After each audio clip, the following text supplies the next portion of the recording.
విజయ్ కుమార్ గారు ఫోన్ లైన్లో అందుబాటులోకి వచ్చారు, జనసేన ఎమ్మెల్యే. నమస్కారం విజయ్ కుమార్ గారు. నమస్కారం మేడం.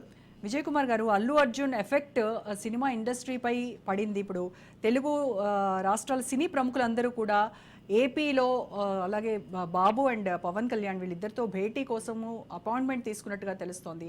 ఓవరాల్గా ఎలాంటి ఫీల్ వెళ్ళింది అంటే, ఇక్కడ టాలీవుడ్ ఇండస్ట్రీ ఏపీ వైపు చూస్తోందా, అక్కడ నుంచి వస్తున్నటువంటి సంకేతాలు అవేనా అన్నట్టుగా ఇక్కడ ప్రొజెక్ట్ అవుతోంది. ఏమంటారు మీరు? అంటే మేడం, ఒకటైతే నేను చెప్పగలుగుతాను, ఆంధ్ర తెలంగాణ ఇవేమి రెండు సింగిల్ ఇండస్ట్రీకి రెండు వేరు అయితే కాదు. తెలుగు ఇండస్ట్రీ అయితే వైజాగ్ లోని కూడా మరి సినీ ఇండస్ట్రీని పెట్టమని చెప్పి ఈ రోజు నుంచి కాదు, ఎప్పటి నుంచి ఉంది. అందుకే అక్కడ భూములు కూడా ఇవ్వడం జరిగింది. అయితే ఇక్కడ స్పెసిఫిక్ గా ఏమి ఇబ్బంది వస్తుందని నేను అనుకోను. ఇది ఒక ఇన్సిడెంట్, ఇది ఇలా జరగకూడదు, జరిగినప్పుడు గవర్నమెంట్ పాయింట్ ఆఫ్ వ్యూస్ లోని పాయింట్ ఆఫ్ దీంట్లో డెఫినెట్ గా అవి మరి సీరియస్ గానే తీసుకోవాలి.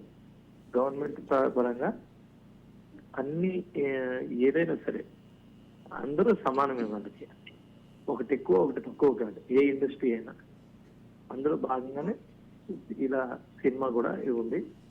అయితే చట్టానికి అనుగుణంగానే ఎవరైనా బతకాల్సిందే, మరి బాధ్యతగా బతకాల్సిందే. ఇవన్నీ కూడా వాళ్ళు తీసుకునే పరిస్థితి తీసుకున్నారు.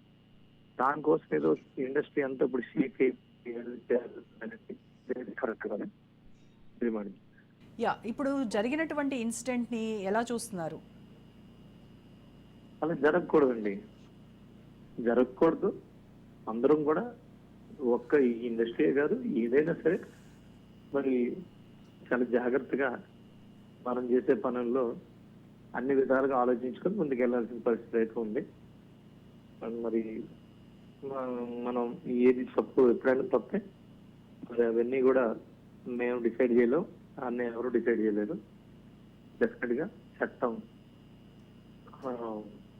మరి వాళ్ళు ఎలా ఇది చేస్తారో, ఎలా ఎంక్వైరీ చేసి ఇవన్నీ చేసి దాని మీద వెళ్తారు. ఇది చట్టానికి వదిలేయాల్సిందే. ఇందులో స్పెసిఫిక్ గా ఒకరి మీద చేయాలనో లేకపోతే చెడ్డ చేయాలనేది అయితే నాకేమైతే అనిపించట్లేదు. ఇది నా పర్సనల్ ఒపీనియన్. అంటే ఇక్కడ కొన్ని ఒపీనియన్స్ ఎలా ఉన్నాయంటే విజయ్ కుమార్ గారు, కావాలని కక్షపూరితంగా చేసినారు అనేటువంటిది ఒక వ్యాఖ్య. అయితే ఇటువైపు కాంగ్రెస్ గవర్నమెంట్ నుంచి వస్తున్నటువంటిది ఏంటంటే, ఎవరిపైనా మేము గ్రడ్జ్ పెట్టుకోవాల్సిన అవసరం లేదు, ఏదైతే జరిగిందో ఆ ఇన్సిడెంట్కి తగ్గట్టుగానే పోలీస్ వ్యవస్థ వ్యవహరించింది, దానిలో భాగంగానే ఇవన్నీ జరుగుతున్నాయి, చట్టం తన పని తాను చేసుకుపోతుంది అని చెప్తున్నారు.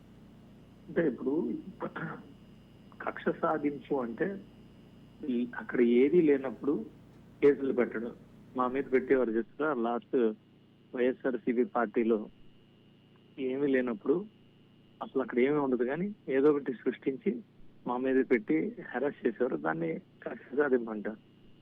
ఈ కక్ష సాధింపు ఎలా అవుతుంది?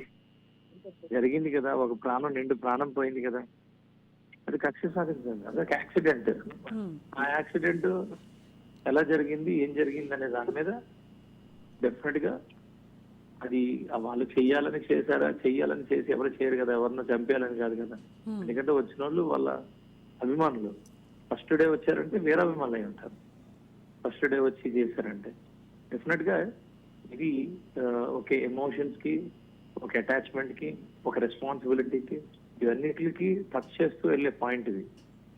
దీనికి చట్టం ఎంతైతే ఇంపార్టెంటో వాళ్ళ ఎవరైతే హీరో ఉన్నారో ఆ హీరోకి అభిమానులని ఎలా చూసుకోవాలనే దాని మీద వాళ్ళకి కూడా క్వశ్చన్ మార్క్ ఉంటుంది. నేనైతే చూసేటప్పుడు more of political or more of legal. ఇది ఒక హీరో తాను క్వశ్చన్ చేసుకుని మార్క్ చేసుకుని ఎక్కువగా మదన పడేయాల్సిన ఒక పరిస్థితి ఇది. అదే ఎక్కువ శాతం వాళ్ళకి ఇబ్బంది. అంటే తన సొంత అభిమానులు ఇలా అసూలు బాసినప్పుడు, చనిపోయినప్పుడు డెఫినెట్ గా హీరోకి ఆయనకి ఆ నష్టం ఎక్కువ. చట్టరీత్యా వచ్చే రేపు శిక్ష గానీ లేకపోతే ఇంకోటి గానీ దీనికన్నా ఇదే ఎక్కువ అని నేను అనుకుంటున్నాను. Yes. Okay, thank you so much Vijay Kumar garu. Thank you madam, thank you. Thank you అండి రామ్ ప్రసాద్ గారు, విజేందర్ రెడ్డి గారు, థ్యాంక్ యూ అండి.